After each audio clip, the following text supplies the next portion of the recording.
Welcome to Life with Great Friends with Doug and Andrea, or Anna. And Anna's here with us today. We're going to talk about intense talks and the importance of having intense or conflicts with your friends so that you can grow deeper and not see your friends slowly drift away to nothingness. Drift away. And so today we're going to talk about you are in control of this. And this is your mother or your brother. Not quite, but it'd be kind of fun to have control of my brother. Yes. But it is not, alas, what is it, Anna? It is you. Well, me. Well, whoever it is. That's not you, by the No, way. it's not me. It is, nor is it me. It is you and only you that you can control. Briefly, we'll review from the part 1 video that we've already done. And this is what happens in life. We see a fact happen, we tell ourselves a story, we create feelings, and we act out of it. And here's the sad part. We are wrong because of a thing called the fundamental attribution error. Which is 90% of the time, sadly. 90% of the time, our story is wrong. But that's not what we're here to talk about. We're here to talk about you having intense conversations. And if you don't believe that there's a benefit to having these conversations, you will not do it. And here's the benefit. The benefit is like you're going on a long walk and people keep throwing rocks in your pack because you have not resolved the conflict. Mm-hmm. And it keeps getting heavier and heavier and heavier. And when you finally, you're either going to say, this pack is too heavy, I'm giving up this hike, I'm giving up this friendship. Get in the river.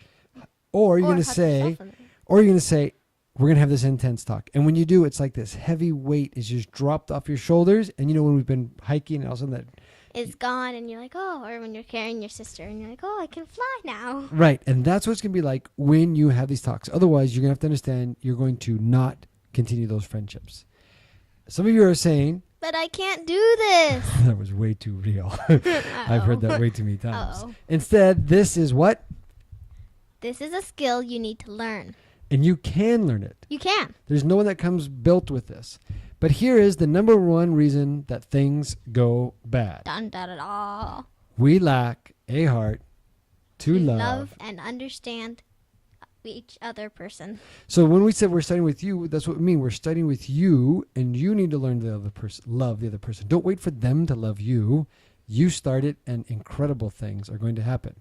So in relation, again, we start with you. Not them. And we start with your heart. And here are 3 great questions to ask. Why don't you read them, Anna? Are you for them or against them? Is there still negative emotions towards them? And can you find a way to help/bless them? If you're thinking about re-engaging this conversation with these people, ask yourself these questions and make sure that you have good answers. Not like, do I still have negative emotions? You bet I do. And they're a bunch of jerks. I would say that conversation is not going to go right. These need to be, yes, you're for them. No, there's no negative emotions. And yes, I can find a way to bless them. But don't just recite them off of a don't just say, don't just say yes, yes, yes. And here's the other one. Do you see how you contributed to the problem? Or do you see your mistake? And here's the key. We're not asking you to say that you're 100% of the time wrong. We're asking you for 5 little percent. 5 of it. 5 little percent. Just a sliver of it if you'll admit, okay, here's where I was wrong. Here's the floodgates will open. So again, this is not that you're 100% wrong. It's the give us the 5% and cool things will happen. All right. Next. Don, don, don, don, da, don, don, da, don. Them be good folks. Ask this question. Why would a rational, caring person behave like that? And my personal story is I had like World War 28 going on with this guy. And like we were firing missiles at one another. And it was... Not literally. No, we weren't. We were just verbally fighting. And this guy was a jerk and an idiot. And he was not rational and he was unloving. And it wasn't until somebody pulled me aside and said, Doug, that is a rational, caring person. And do you not see how your actions are threatening them? And once I did, it was like, oh my goodness, they really are a human.